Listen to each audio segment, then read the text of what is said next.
Yo, yo, yo, I'm back, and I hope you're ready to smell what the rock is cooking, jabroni, because we're gonna talk about, praise, and maybe even make fun of this little anime that came out recently. You might have heard of it. I think it's called Leveling Alone, gaining XP when no one's looking or something like that. I don't really remember, but I have been thinking about it a lot recently. And if you're just like me for real, leveling by yourself has been for a while now. And for me, I think I know why. It's the same reason why people like Satoru Gojo. It's why people like All Might. It's why people like Koro Sensei. Hell, if you're an old timer like me, relatively speaking, in these anime streets, and you can also throw Alucard from Hellsing there too. And there's one thing that all of these characters have in common. But I get it. You might be thinking, hey, internet boy, I'm not new around these parts. I already know that they are all OP characters. But it's much more than that. It's not just that they're the strongest or that they're overpowered. It's that they flaunt it. They are very aware of how strong they are compared to everyone else. The show knows this, and it really wants you to know this as well. And this is where I think getting stronger on your lonesome excels. The show understands power. It understands power absolutely. But not only does the show understand power, it understands the gratification you get seeing the powerless obtain power. That's the fantasy in the power fantasy. For all of its themes and narratives, that's what all of this is, a power fantasy. But not just any power fantasy, it's the ultimate power fantasy. Curious how you found out about me. It's not because you've been snooping around, is it? Oh! Let's look at our boy Jinwoo. You see, Jinwoo is a weak little E-rank hunter jabroni, but he means well. Truly, despite being relatively useless in battle, he still has the resolve to join these dungeon raids as a means to pay for his mother's medical bills and his sister's tuition. Mind you, for a level E hunter, the survivability rate of these raids are very, very low. One day, Jinwoo is trapped inside of a dungeon and in the face of imminent death is given a second chance at life. But as a player, a hunter given the ability to level up to limitless potential, which no one else can do. And this, my friends, this right here is where the fantasy starts, because we are in a video game, baby. We have all the trappings, all the accoutrement of a video game here that you would expect. Like, tell me you played Dark Souls without telling me you played Dark Souls. Hell, look at Igris. Is that not Artorias? In any case, just look at the skill tree that Jinwoo has. He has an HP bar. He has an MP bar like it's fucking Kingdom Hearts or something. He has an endurance bar too. But let's not stop there. He can upgrade his strength, vitality, agility, perception, intellect. It's fucking Dark Souls 2 out here, you feel me? You pick up new weapons and gear and they all affect stats, and it's all just so video gamey. Even the way you see Jinwoo grow from less than nothing to actual nothing to passable to this unstoppable force, and with no limits, what's stopping him from getting stronger? You, the viewer, imagine surpassing all of your earthly limits by playing a video game. Wouldn't you too love to see that? I'd love to beat a boss in a video game and then gain a few inches in height. A few inches in height. Get it? Because he got taller. Not because he got taller, right? He installed the edgy monotone anime voice DLC. He went from sounding like this. It's good to see you, Chugi. To this. Be worth it. And that leaves the rune stone. Not sure what it is, but it's gotta be handy. It is a ruler's hand. Hey, don't get me wrong. Is anybody getting me wrong? Don't get me wrong. It might sound like I'm making fun of this. And I am. But that's also kind of part of it, right?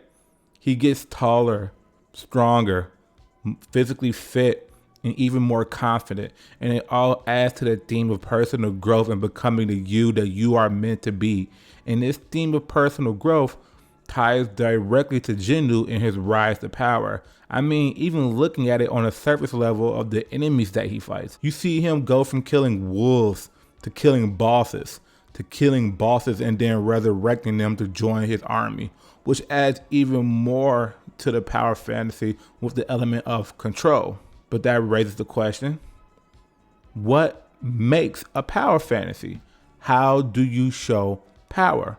Well, there's two different schools of thought here. You have the Lelouch and Light Yagami school of thought, which is power through intellectual prowess, where you're the cool, handsome, kind of lanky, smart guy who's always one step ahead and tricks people into doing your bidding. Life is a game of checkers and you're playing chess. And for the viewer, you find gratification in seeing characters get outsmarted by a character whose main intrigue is, I'm smarter than everyone else. But wait until you see how much smarter I am. This might sound familiar because it's Death Note, and Death Note is awesome and it deserves a video. In any case, let's look at the opposite side of that spectrum. And it is a spectrum.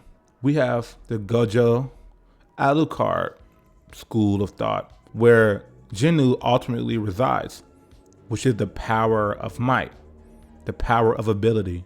Jinwoo is stronger, faster, and harder to kill than everyone else. And you might be thinking, that sounds basic. There's nothing to root for. So what's the appeal of that? What's the appeal of a power fantasy where it's just, okay, the guy is strong, but who cares?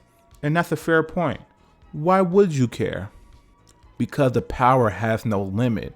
It can be amplified twofold, threefold, tenfold, 100-fold, 1,000-fold. And with that, we have another reason why, what's the name of the show? Getting gained single-handedly might have the ultimate example of the power fantasy, because there's no limit to the power aspect. And don't forget, the point of a power fantasy is to make the life of a character in the world that they inhabit desirable to you, the viewer. That's the point. That's how you make a good power fantasy show. The viewer should be able to watch it and go, that's who I want to be. If I had to be anyone in this world, I want to be that character. And what makes it also interesting for this show is that because the MC gets stronger through video game methods, it's easy to follow along with the growth of our MC. Every single time he gets stronger and more powerful, we see it. We get conclusive evidence of our MC's growing power, as well as just how strong he really is in relation to the world that he inhabits. That's why it's also a great idea for the central power system of the world to follow a simple tier list. The common F to A tier list, with A being the best of the best. But a rare select few are above them at S. And I don't know who's caught up on the reading material, but I don't want to say too much. And that's all I have to say about that. But here's the thing. The cool thing about having a tier system in a power fantasy story is that it serves as a measuring stick for who is stronger than who. So when you see an A rank hunter or an S rank hunter, your brain instinctively goes, oh man, I wonder if Jinwoo is ever going to get that strong. Or, ooh, is he that strong already? How does someone even surpass an S rank? How do you go above the highest rank? How do you break the ceiling? And why does any of this matter? Because at the end of the day, baby, it's all about wish fulfillment. Wish fulfillment and ultimately escapism. That, my friends, that is what really makes a show the ultimate power fantasy show. And that's why the show, I keep forgetting this name. That's why the show Improving Single-Handedly is the ultimate power fantasy. It's wish fulfillment personified. Pure escapism food. And despite the bad rap that power fantasy stories get, sometimes deservedly so. I think there's true quality in the way that some of them choose to scratch that itch. The weak becomes the strong. The meek inherits the earth. It's a tale that's old as time, a tale that people will always want to see, a tale that they will always gravitate to. But I think there's more to it than that. You know, one of the interesting things about humanity, and believe it or not, I am a part of humanity, you know, I am a human. The interesting thing about humanity is humanity's desire for autonomy. True autonomy is one of the biggest aspects of wish fulfillment. Now, I don't want to get too metricsy in here, but that's something that people want. Autonomy. They want control over their own lives, what decisions they make, how they make those decisions, when they make those decisions. That's what people really want.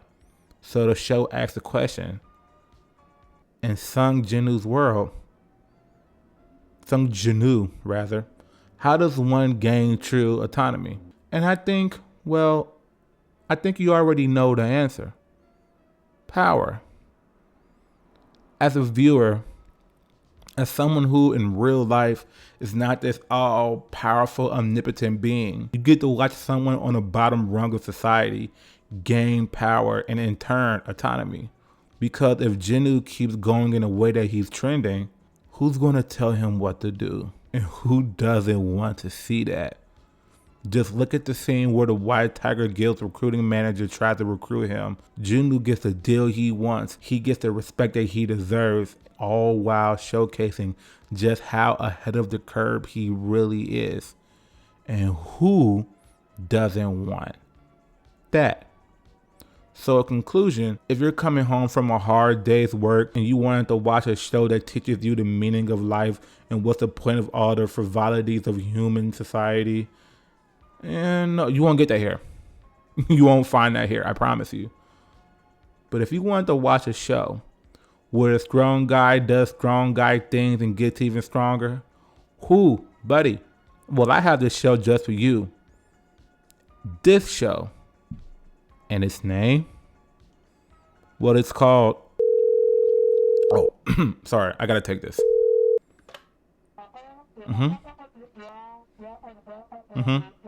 Yeah, the same I'm speaking.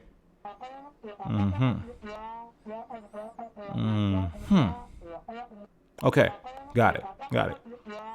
Okay, I'll fix it in post. Wait, the show is called Solo Leveling?